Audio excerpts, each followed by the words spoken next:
betul tak? Netizen, dia suka tengok kita hak uduh-uduh ni. Sebab dia ada point dia nak mengata. Kalau hak segok tu pun dia cari ke point. Supaya dia nak kata, hak ni segok sajalah. Buat jubuk lah, makan cucuk putih lah. Ada je tak kena. Pening. Nak guna. Tak mau guna sudah. Tak mau guna, biar situ. 55 ambil. Itu pun kalau dan umur 55. Kalau tak ada umur 55, mati dulu, tak ada anak masa. Kalau lelaki, lelaki mati boleh kat bini. Bini menikah baru, kita dalam kubur duk nganga, lepak.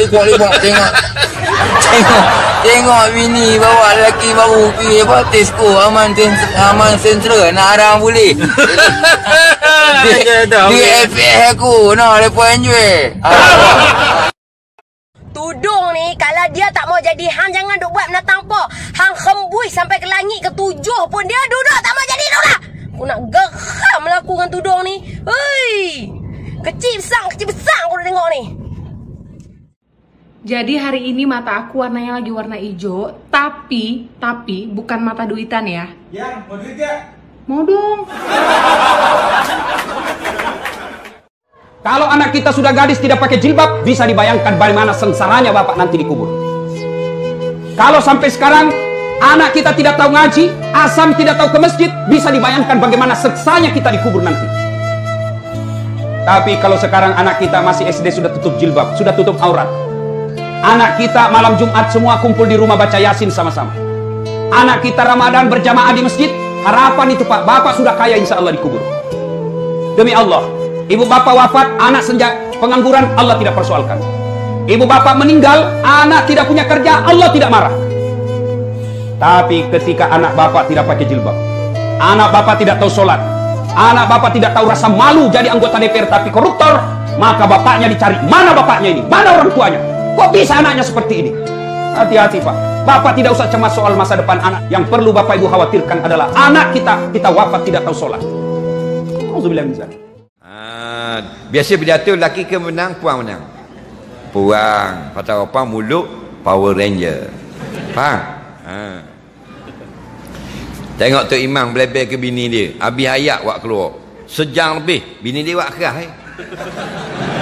Dak mak nyanda di situ. Bini dia jawab sepatah je. 3 minggu tidur sejik. Untuk imam. Bawa dengan obat nyamuk dengan lembek ke apa lah. Rapang bisa mulut dia. Jangan main. Betul tak? Batu kau puang. Pasal apa bisa mulut?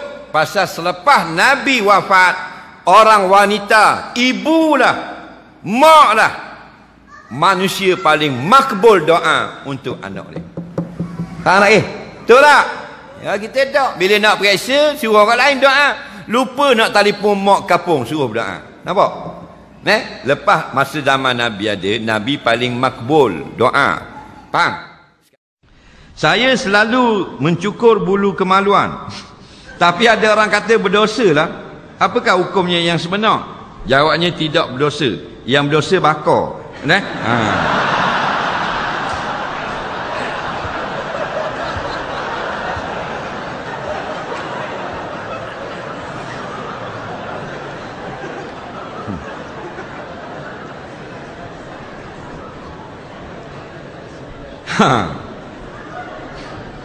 Mu tanya aku jawab.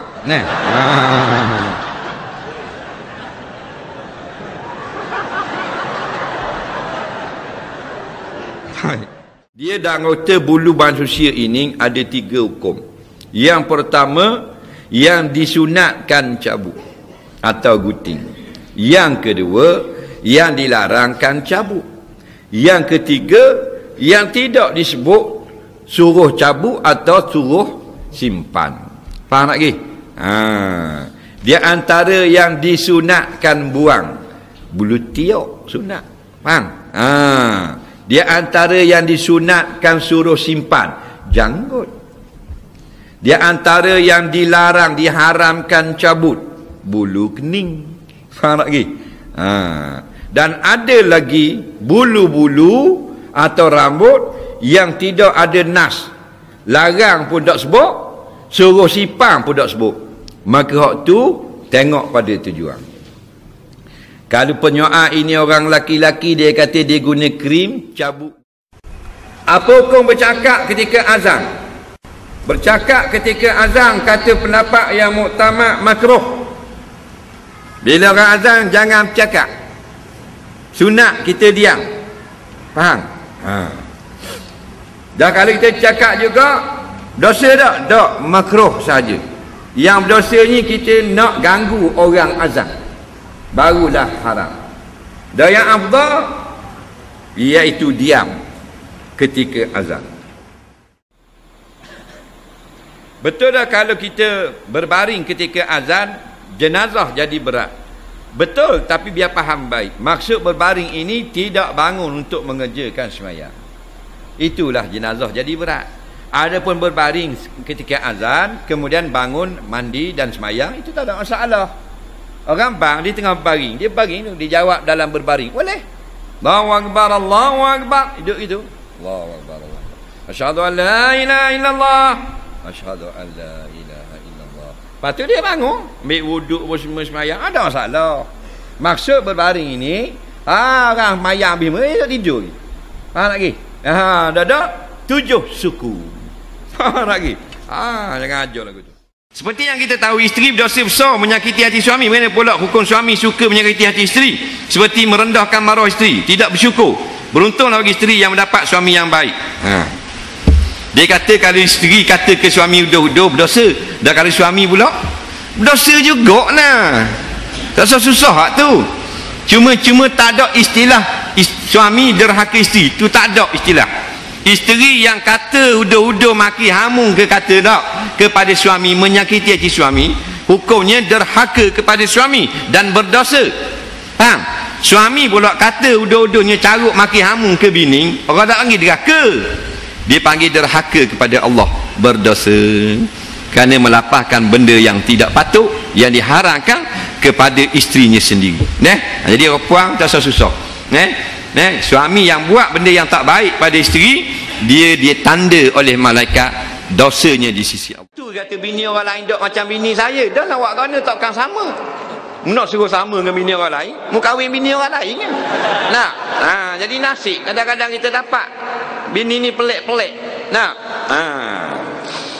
macam-macam kita tanya, tengok dalam majalah Pa and Ma tu dia ada tulis keadaan apa namanya alohang. Pelik-pelik dalam majalah wanita. Hak ni bini nak makan banyak, hak ni nak makan angin, hak ni jenis berakhir berjalan, hak ni tak boleh bau minyak masuk, hak ni tak boleh bau minyak motosikal. Faham tak? Kalau laki dia start on dakak, jadi nak motor. Kalau Ducati, dah. Macam-macam peseng. Terimalah dengan seadanya. Pelik-pelik lagu mana pun. Cuma kita tak pernah dengar lagi lah bila bini dia mengandung, alohang dia, bini dia suruh kita kahwin seorang lagi. Itu tak ada tu. Tahu tak?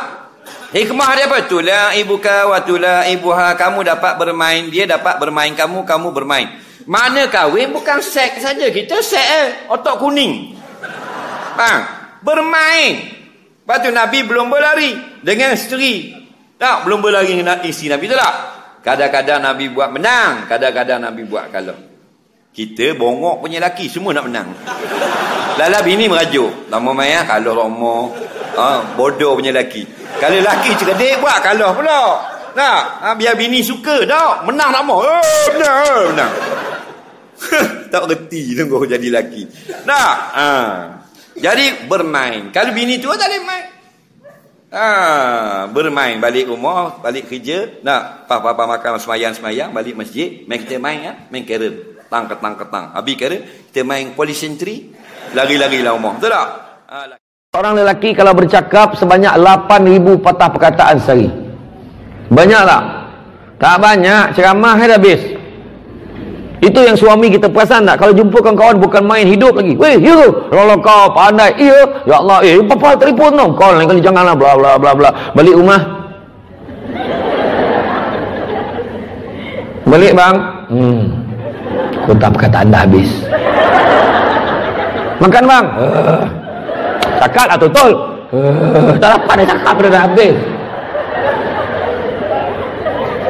Sampai malas nak jawab kan kita menjuri kalau abang tak dapat dah jawab dah. Tak dapat jawab. Itu masalah tu. Orang perempuan lah berapa patah perkataan bercakap sehari? Hanya 28 hingga 30,000 patah perkataan sehari. Masalah yang paling besar adalah mesti dihabiskan. Itu masalah. Anak degil ni antara petua lah. Kalau saya boleh bagilah tips. Ketika masuk baris tu ikut arah tawaf. Ikut arah tawaf kan, masuk kan. Ya Allah, kau lembutkanlah hati anakku ini seperti mana kau lembutkan baris ini menjadi nasi. Nampak tak? Kan lembut kan? Tapi jangan salah doa pula. Ya Allah, lembutkanlah hati. Ingat tu. Nak lembutkan anak mak mentua pun boleh buat. Ya Allah, kau lembutkanlah hati suamiku, ya Allah, sebagaimana kau lembutkan beras ini menjadi nasi. Buat lagi. Tapi jangan salah, lembutkan hati. Kan tertinggal pula. Ya Allah, kau lembutkanlah lakiku ini, ya Allah. Hati dah tertinggal. Kau lembut anak laki den, kau lembut anak laki den, kau lembut anak laki den. Lapeh 40 hari patah-patah tangannya balik. Assalamualaikum. Pahat ni. Bak baris nak doa. Taat perintah suami. Mulai hari ni setuju je, faham? Suami nak apa? Tanya, abang nak apa? Saya cakap, abang nak kopi. Abang nak kopi O ke kopi susu? Kopi O lah, abang dah lama putus susu. Okey. Abang nak apa? Abang nak Maggi. Maggi apa? Maggi sup. Yalah, Maggi apa? Ayam ke, kari ke, samlaksa ke? Saya cakap, abang nak Maggi ayam. Nak buat pedas-pedas ke? Tak nak pedas-pedas. Biasa-biasa je. Okey. Abang nak apa lagi bang? Abang nak cosine. Boleh bang? Mana sign? Saya tak payah baca pun tak apa. Saya setuju. Mana bang? Sini sign. Lagi sini sign. Macam tu je. Tak payah baca. Setuju tak? Suami nak transfer tanah nama kita. Cuba sangka baik sikit. Aduh. Tapi jangan tak baca tau. Baca. Boleh tak makan dulu sebelum suami makan? Cakap. Ada yang galian tak boleh. Tapi kalau suami kau khusus 3 minggu. Ya Allah, lapar ya Allah. Puasa pun tak macam ni rasa, ya Allah. 3 minggu lah, ya Allah. Boleh tak makan dulu? Suami balik nanti? Macam ni tak gemuk, tengok jawab. Temankanlah. Selera jawab. Boleh tak makan dulu? Boleh. Suami balik kau, makan lagi. Awak tak makan ke? Tadi saya dah makan dah. Lapar sangat bang, saya makan dulu. Yelah. Teman duduk dan diam. Tangan ni diam. Mulut cakap tak apa, bang kerja macam mana tadi? Ini tangan tu dia menguti-nguti luk suami. Macam mana bang kerja tadi? Okey. Iya bang. Habis ayam tu. Yang laki ni tengok ayam. Kau bukan tak minta darah ke tadi? Dia kembik lah aku ni pahal. Bercakap dengan perempuan, biar kering air di laut ayam. Terbakar seluruh tan belantara. Untuk meninggalkan ayam. Tidak sekali-kali. Cakap. Buik itu dulu. Orang lelaki kadang dia tak berapa cakap sangat. Tapi kasih sayang itu ada. Duit tahu bank in dia kan. Dah abang dah masuk dah duit belanja untuk bulan ni. Ya ke bang? Alah abang ni. Tapi perempuan kalau dia di carrier, suami bagi duit belanja sebulan 2,000. Ambil saya. Ambil. Tak apa bang. Saya kan pengarah HR. Saya pun ada belanja saya sendiri. Abang jangan risau. Saya ada gaji lah bang. Yang duit ni abang simpan. Yang penting abang jaga keluarga kita. Orang lelaki jangan risau. Itu takkan berlaku. Orang yang tak cantik, rasa diri dia tak cantik, orang itu cantik. Orang tu cantik, rasa diri dia cantik, orang tu tak cantik. Orang tu cantik, rasa diri dia tak cantik. Ya Allah, sah cantik cantik betul-betul sebab dia rasa diri dia tak cantik.